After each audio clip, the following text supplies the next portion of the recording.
wanting to walk to school by myself, even though I was like 3, 4 years old. And I'm just like very strongly in that role, almost like wearing that hat of being hyper independent, which makes sense given. Yeah. And any understanding where that might have come from? I believe now, like to speak to, and I actually would love to actually after this for you to actually explain in your words the definition, if there is a definition of the mother wound, but I believe that being one of 4 kids was, as you kind of spoke to, was probably it's not necessarily the environment where everyone's going to get like a ton of attention. And I was always probably I don't want to, it's not necessarily about comparison, but probably am a little bit more sensitive than all of my siblings. And so I don't think that I necessarily, even though I was, cared for, I don't think to the perhaps degree that my little infant self, needed. I think it was probably a lot of that and feeling, as you spoke to, like that sort of rejection, even though, as an adult, you would look back and be like, oh, it's not, it's not real rejection, but it feels like it. And so growing up where maybe the EQ is also a little bit lower and like the environment, and therefore thinking, okay, like I guess I got this on on my own if I need to. Yeah. And that message that's internalized, it's not conscious. You're not doing it because you're doing it because there's some drive inside of you that says, yeah, we need to do this. This is how we're going to get through life. Yeah. Although you did mention that you specialize in relationships, and I'm sure you see this a lot then, but I know like post my first, everyone has that first breakup and it's so hard. And I was probably 18, 19. And after that, it was almost a conscious thing of me being like, I'm done with that. All of that. That is all. I've got life on my own. I don't need anyone in my life. So probably you see that like quite a bit with people who are just so heartbroken that they just put up this wall, and it could be very conscious. Yeah. And what's happening there is that those wounds that we carry through life reflect in our adult relationships. So, we can be very independent, even avoidant in a relationship where it looks like we can just cope on our own, and it might look like we're pushing the other away because maybe that's a pattern that we've taken through life. Yeah. So how would you, I don't know if it's a hard one to define, but how do you define like the mother wound, or even the father? I mean, you mentioned your father and your kids, so maybe it's different. But... Well, we've got work to do with our relationships with both of our parents. I think the mother wound is something to focus on. If we look at the work that we do with both of those relationships, and I could say that it's it's a psychological wound. So when we're born and our mother takes that first look at us, now I hear of babies who are born into full support, full smiling families with people around them and support. And, I wonder how that must feel. Wow, to be loved when you come into this world, that that first glance is pure love, and how that feels to go through life with that. But imagine if, for example, we've got a teenage mother who's giving birth, who's very uncertain, scared maybe. And so a baby born into that circumstance would have a very different beginning. So that can continue. Let's say as we continue as an infant, no matter who our mother is, it's very nuanced, it's very subtle. And when the jigsaw fits into place, when all the pieces fit, then we look at mother and she knows that we need feeding, or she knows we need changing. And there's a from both sides. We're feeling secure, we're feeling comfortable.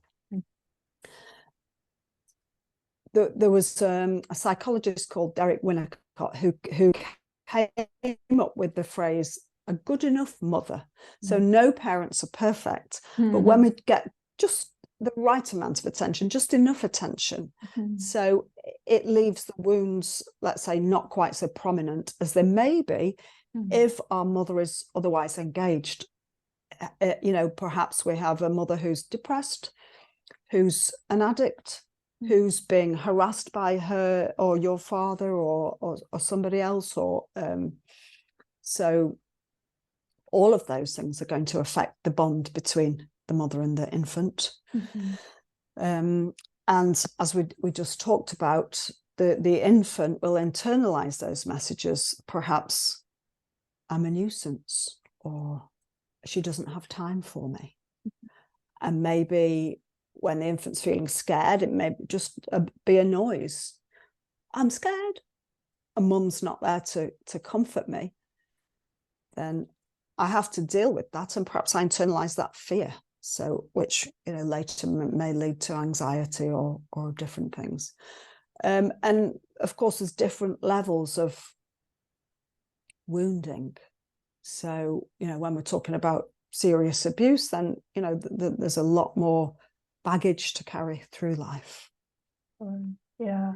I can't even, that idea of, you know, the person that's supposed to be your security also being the person you're scared of is so it's such a heavy thing to even, you know, fully think about. And then to actually have experienced that sort of environment is pretty heartbreaking, really, when you think about.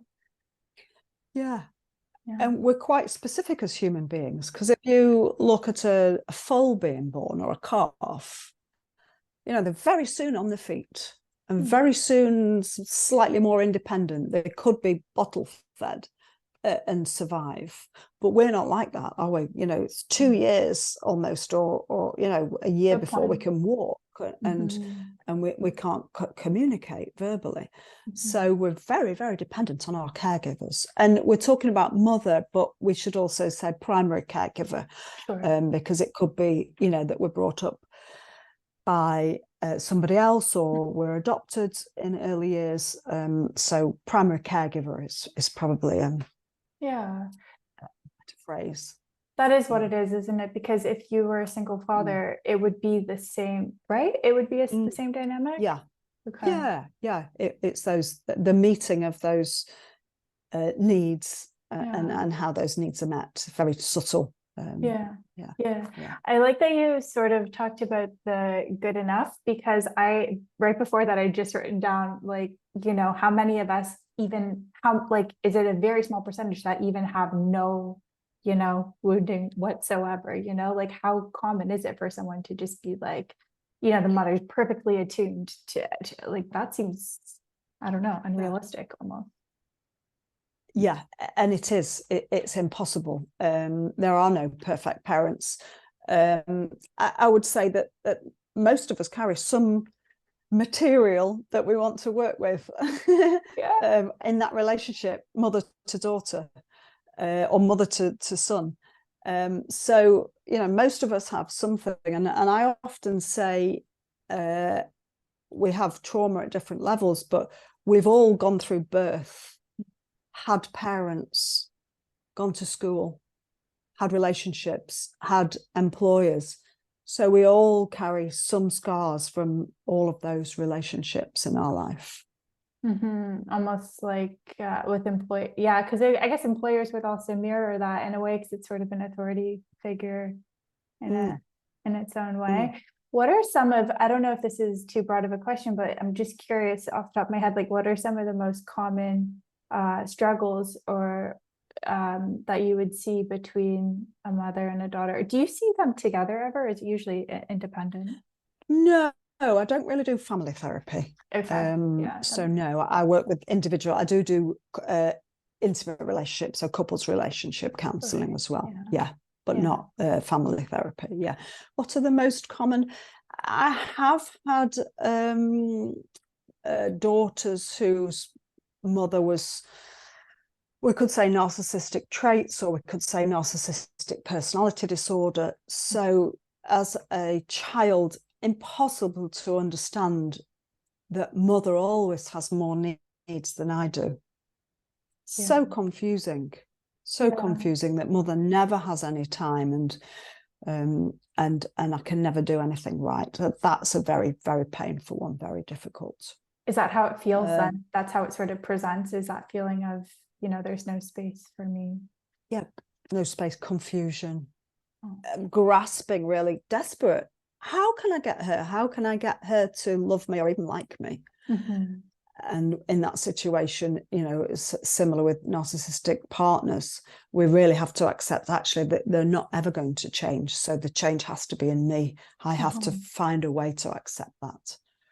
Yeah. And I guess as a therapist, you're not necessarily telling anyone to do anything. So you're not saying in the partner dynamic, you know, this might be unhealthy. You're actually just helping them manage and kind of move through it. Yeah, helping that to become conscious in somebody. Mm-hmm.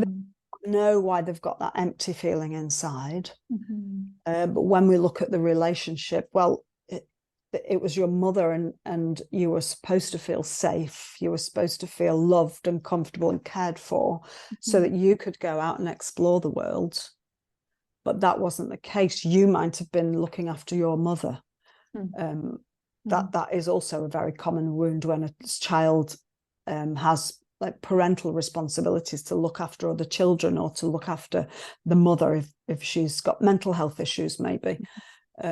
So it's the wrong order. So we miss out on childhood. So then, you know, we're suffering from loss really of childhood. Wow.